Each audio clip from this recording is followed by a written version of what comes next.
CBSE Class 10 Math Standard Paper Set 1 question paper answers discuss பண்ணலாம். So last வீடியோஸில் எல்லா கொஷின்ஸும் டிஸ்கஸ் பண்ணிட்டோம் except case studies.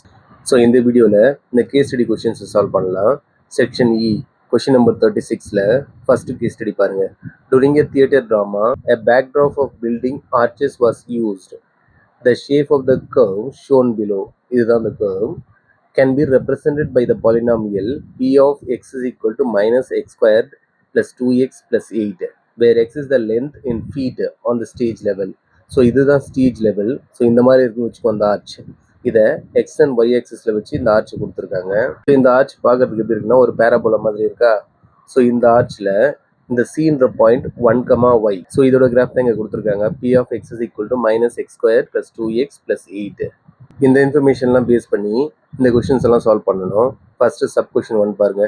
Determine the height of the arch. So இந்த ஆர்ச்சோட height கண்டுபிடிக்கணும். இந்த கிராஃப் எடுத்துப்போம்.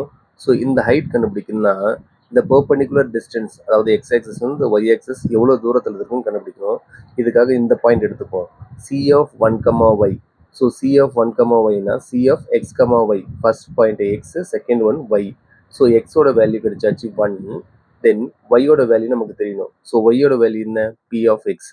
ஸோ இதை ஒரு கிராஃபாக இமேஜின் பண்ணிங்கன்னா, ஸோ இந்த டிஸ்டன்ஸ், இந்த ஆர்ச்சோட டிஸ்டன்ஸ் என்னன்னா இதோட வேர்டெக்ஸ், இதுதான் ஹையஸ்ட் பாயிண்டா.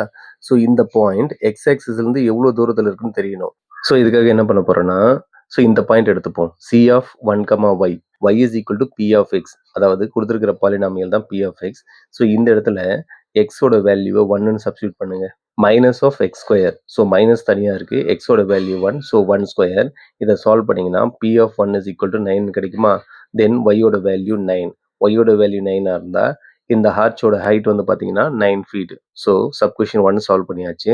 Next sub question 2. Sub question 2லேயே 2 சப் கொஷின்ஸ் இருக்கா. இதில் சப் கொஷின் ஏ பாருங்க. Find the zeros of the polynomial P of X. Which points on the graph represent the zeros. So இந்த இடத்துல இந்த பி ஆஃப் எக்ஸ் இந்த பாலினாமியலை,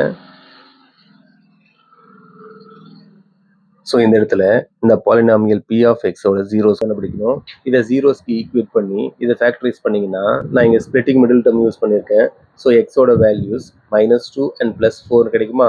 so -2 +4 R த zeros. So இந்த இடத்துல இந்த -2 எங்கே வரும்னா, இந்த பின்ற பிளேஸில் -2 வரும், ஏயோட பிளேஸில் +4 வரும். நெக்ஸ்ட் சப் கொஷின் பி பார்ப்போம். Find the span of the arch on the stage floor. அதாவது இந்த ஸ்டேஜ் ஃப்ளோரில் இந்த ஆர்ச்சோட கேப் என்னன்னு கேட்குறாங்க. அதாவது பி டு ஏ என்ன டிஸ்டன்ஸ் இருக்குன்னு நம்ம கண்டுபிடிக்கணும். அதுதான் இங்கே span. So span is equal to distance between the zeros. So இங்கே ஜீரோஸ் -2 and 4. -2லேருந்து +4க்கு என்ன டிஸ்டன்ஸ் இருக்குன்னா 6 ஃபீட். தேர்ஃபோர் இதோட span 6 feet. Next question number 3 பார்ப்போம். Write the coordinates of the point of intersection of the above curve with the y-axis. So இந்த curve y-axis ஒரு பிளேஸில் இன்டர்செக்ட் பண்ணுதா, அதாவது இந்த பிளேஸில் இன்டர்செக்ட் பண்ணுதா. இந்த பாயிண்ட் ஆஃப் இன்டர்செக்ஷன் இதோட கோஆர்டினேட்ஸ் நம்ம கண்டுபிடிக்கணும். ஸோ இந்த பாயிண்ட் எக்ஸாக்டாக y-axis மேலே இருக்கா. So any point on the y-axis அது எப்படி இருக்குன்னா, எக்ஸோட வேல்யூ கண்டிப்பாக 0வாக தான் இருக்கும். ஒரு பாயிண்ட் y-axis மேலே இருக்குன்னா கண்டிப்பாக அதோட எக்ஸ் கோஆர்டினேட் 0வாக தான் இருக்கும். So X is equal to 0. இந்த வேல்யூவை இந்த பி ஆஃப் எக்ஸ் இந்த பாலினாமியலை சப்ஸ்டியூட் பண்ணுங்க. சப்ஸ்டியூட் பண்ணி சால்வ் பண்ணிங்கன்னா இதோட வேல்யூ 8 கிடைக்குமா. தேர்ஃபோர் ஒய்யோட value 8. Therefore, the point of intersection is 0, 8. X oda value 0, Y oda value 8. Case study 2, question number 37.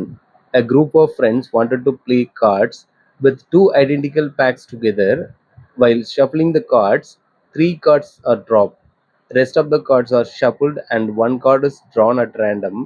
Assuming that the dropped cards were a queen of hearts, a 10 of spades, and ace of clubs, answer the following questions. அதாவது 2 set of cards எடுக்கிறாங்க. ஒரு பேக்கில் நம்மளுக்கு 52 cards இருக்கும். இங்கே 2 identical பேக்ஸ்ன்னு சொல்கிறாங்களா. So டோட்டலாக 52 + 52 104 cards இருக்கும். இந்த 104 கார்ட்ஸில் 3 கார்ட்ஸ் வந்து ட்ராப் பண்ணுறாங்க. ஸோ ரெஸ்ட் ஆஃப் த கார்ட்ஸை அவங்க ஷஃபிள் பண்ணிவிட்டு அதுலேருந்து ஒரு கார்டு எடுக்கிறாங்க. இப்போ அந்த ட்ராப் பண்ண 3 கார்ட்ஸ் என்னென்னா queen of hearts, 10 of spades, ace of clubs. Then total outcomes 52 + 52 104. So probability of any event இதுதான் formula. Number of favourable outcomes divided by sample space, அதாவது டோட்டல் அவுட்கம்ஸ். இந்த 104 கார்ட்ஸில் 3 கார்ட்ஸ் ரிமூவ் பண்ணிட்டாங்கன்னா new sample space வந்து நம்மளுக்கு 101. இப்போ இந்த sub questions எல்லாம் பார்ப்போம். ஃபர்ஸ்ட் சப் கொஷின் என்ன கொடுத்துருக்காங்க பாருங்க. Find the probability that the drawn card is a face card. So அந்த 52 கார்ட்ஸில் 26 ரெட் கலர் கார்ட்ஸ் இருக்கும், 26 பிளாக் இருக்கும். ஸோ இந்த ரெட்டில் பர்டிகுலராக 2 டிசைன்ஸ் இருக்கும். ஒன்று டைமண்ட், இன்னொன்று ஹார்ட் ஷேப். இந்த டைமண்டில் 13 கார்ட்ஸ் இருக்கும், ஹார்ட் ஷேப்லையும் 13 கார்ட்ஸ் இருக்கும். அதே மாதிரி பிளாக்ல பார்த்தீங்கன்னா ஸ்பேடு கிளப்னு 2 டிசைன்ஸ் இருக்குமா, இதில் ஈச் டிசைனில் நம்மளுக்கு 13 கார்ட்ஸ் இருக்கும். இப்போ இந்த 4 டிசைனும் சேர்த்து பார்த்தீங்கன்னா 13 கார்ட்ஸ் வந்து ஒரே பேட்டர்னில் தான் இருக்கும். அதாவது 2 to 10 நம்பர் கார்ட்ஸ் இருக்கும். Remaining jack, queen, king, ace. So இந்த 4 கார்ட்ஸ் எல்லா செட்லையுமே வரும். ஸோ இந்த ஃப்ளோ சார்ட் நம்மளுக்கு தெரிஞ்சிருந்தால் மட்டும்தான் இந்த கார்டு ரிலேட்டடாக வர சம் எல்லாமே ஈஸியாக சால்வ் பண்ண முடியும். இப்போ ஃபர்ஸ்ட் கொஸ்டின் பாருங்க, find the probability that the drawn card is a face card. So face card கிடைக்கிறதுக்கான ப்ராபபிலிட்டி என்னன்னு கேட்குறாங்க. இதுக்கு ஃபர்ஸ்ட் நம்ம இந்த டோட்டல் கார்ட்ஸில் எத்தனை ஃபேஸ் கார்ட்ஸ் இருக்குன்னு தெரியணும். ஃபர்ஸ்ட் ஃபேஸ் கார்ட்ஸ்னால் என்னன்னு தெரிஞ்சுங்க. அந்த கார்டில் வந்து பார்த்தீங்கன்னா ஃபேஸ் இருக்கும். இப்போ கிங், குயின், ஜாக் இந்த 3 கார்ட்ஸில் பார்த்தீங்கன்னா அந்த கிங், குயின், ஜாக் இவங்களோட ஃபேஸ் இருக்கும். ஸோ இந்த கிங், குயின், ஜாக் இந்த 3 கார்ட்ஸ் தான் நம்ம ஃபேஸ் கார்ட்ஸ்னு சொல்ல முடியும். ஸோ ஒரு டிசைனில் நம்மளுக்கு 3 ஃபேஸ் கார்ட்ஸ் இருக்கா, இங்கே 4 டிசைன்ஸ் இருக்கா. ஸோ டோட்டலாக 1 பேக் ஆஃப் பிளேயிங் கார்ட்ஸில் நம்மளுக்கு 12 ஃபேஸ் கார்ட்ஸ் இருக்கும். இங்கே ஆக்சுவலாக 2 பேக்ஸ் ஆஃப் பிளேயிங் கார்ட்ஸ் எடுத்திருக்காங்க. ஸோ 1 பேக்கில் நம்மளுக்கு 12 இருக்கும். ஸோ 2 பேக்ஸில் 24 ஃபேஸ் கார்ட்ஸ் இருக்குமா, அதுலேருந்து ஒரு கார்டு நம்ம சப்ராக்ட் பண்ணணும். ஏன் சப்ராக்ட் பண்ணோன்னா, ஸோ இந்த 2 செட் ஆஃப் கார்ட்ஸ்லேருந்து இந்த 3 கார்ட்ஸை அவங்க ரிமூவ் பண்ணியிருக்காங்க. ஸோ நம்மளுக்கு இங்கே ஃபேஸ் கார்டு தேவைப்படுதா, இதில் குயின் ஆஃப் ஆர்ட்ன்றது ஃபேஸ் கார்டு. ஸோ 24 ஃபேஸ் கார்ட்ஸ்லேருந்து ஒரு ஃபேஸ் கார்டு அவங்க ரிமூவ் பண்ணியிருக்காங்க. ஸோ அதனால் இதை நம்ம சப்ராக்ட் பண்ணணும். சப்ராக்ட் பண்ணிங்கன்னா இதோட probability 23 divided by 101. Second sub question பாருங்க, find the probability that the drawn card is either a king or a queen. So இது மாதிரி எய்தர் ஆர்னு வந்தாலே அதை ரெண்டுத்தையுமே நம்ம சேர்த்துக்கணும். ஸோ இதோட ப்ராபபிலிட்டி என்னன்னா கிங் ப்ளஸ் குயின் இந்த மாதிரி எடுத்துக்கணும். ஃப்ளோ சார்ட் எடுத்துப்போம். இந்த ஃப்ளோ சார்ட் வந்து பார்த்தீங்கன்னா 1 பேக் ஆஃப் கார்ட்ஸ் தான். ஆக்சுவலாக நம்மகிட்ட 2 பேக்ஸ் இருக்கு. ஸோ இந்த இடத்துல எத்தனை கிங்ஸ் இருக்கு, எத்தனை குயின்ஸ் இருக்குன்னு பாருங்க. 4 கிங்ஸ் இருக்கு, 4 குயின்ஸ் இருக்கா. டோட்டலாக நம்மகிட்ட 2 பேக் ஆஃப் கார்ட்ஸ் இருக்கு. 1 பேக்ல நம்மளுக்கு 4 + 4 கிடைக்குதா. தென் 2 பேக்ஸ் என்னும்போது 8 + 8 கிடைக்கும். இதுலேருந்து 1 சப்ராக்ட் பண்ணியிருக்கோம். ஏன் 1 சப்ராக்ட் பண்ணியிருக்கோம், ஒரு குயின் வந்து ரிமூவ் பண்ணியிருக்காங்க. ஸோ அதனால நம்ம சப்ராக்ட் பண்ணியிருக்கோம். ஸோ இதை ஆட் பண்ணி சால்வ் பண்ணிங்கன்னா இதோட ப்ராபபிலிட்டி 15/101. நெக்ஸ்ட் சப்கொஷன் 3ல do you think that the probability of getting a queen was higher if none of the cards were dropped? Justify your answer. அதாவது என்ன கேட்குறாங்கன்னா, ஃபர்ஸ்ட் இனிஷியலாக சொல்லியிருக்காங்க 3 கார்ட்ஸ் வந்து ட்ராப் பண்ணியிருக்காங்க. சப்போஸ் அந்த 3 கார்ட்ஸ் ட்ராப் பண்ணனா probability of getting a queen, இதோட ப்ராபபிலிட்டி 3 கார்ட்ஸ் ட்ராப் பண்ணதுக்கப்புறம் probability of getting a queen அந்த ப்ராபபிலிட்டியை விட ஹையராக இருக்குமான்னு கேட்குறாங்க. சப்போஸ் எந்த கார்டுமே ட்ராப் பண்ணலன்னா டோட்டலாக நம்மக்கிட்ட 104 கார்ட்ஸ் இருக்குமா. இதில் probability of getting a queen, so இதில் எத்தனை குயின் இருக்கும் நமக்கு. ஸோ ஒரு பேக்கில் நம்மளுக்கு 4 குயின்ஸ் இருக்கும். இங்கே 2 பேக் ஆஃப் கார்ட்ஸ் கொடுத்ததுனால 8 குயின்ஸ் கிடைக்குமா. ஸோ 8/104 இதை சால்வ் பண்ணிங்கன்னா 1/13 கிடைக்கும். இப்போது இந்த ப்ராபபிலிட்டி அப்படியே வச்சுப்போம். இப்போ 3 கார்ட்ஸ் ட்ராப் பண்ணிட்டாங்க. 3 கார்ட்ஸ் ரிமூவ் பண்ணிட்டாங்கன்னா சாம்பிள் ஸ்பேஸ் 101. டோட்டலாக 8 குயின்ஸ் இருந்தது. ரிமூவ் பண்ண 3 கார்ட்ஸில் ஒரு குயின் சப்ராக்ட் பண்ணிங்கன்னா 7 கிடைக்கும். ஸோ இதோட ப்ராபபிலிட்டி 7/101. ஆக்சுவலாக என்ன கொஷின்னா, ஸோ இதோட ப்ராபபிலிட்டி இதை விட ஹையராக இருக்குமான்னு கேட்குறாங்க. 1/13 7/101 இதை தனித்தனியாக டிவைட் பண்ணி டெசிமல் ஃபார்ம் எடுங்க. 1/13 அப்ராக்சிமேட்டாக 0.077 எழுதலாம்.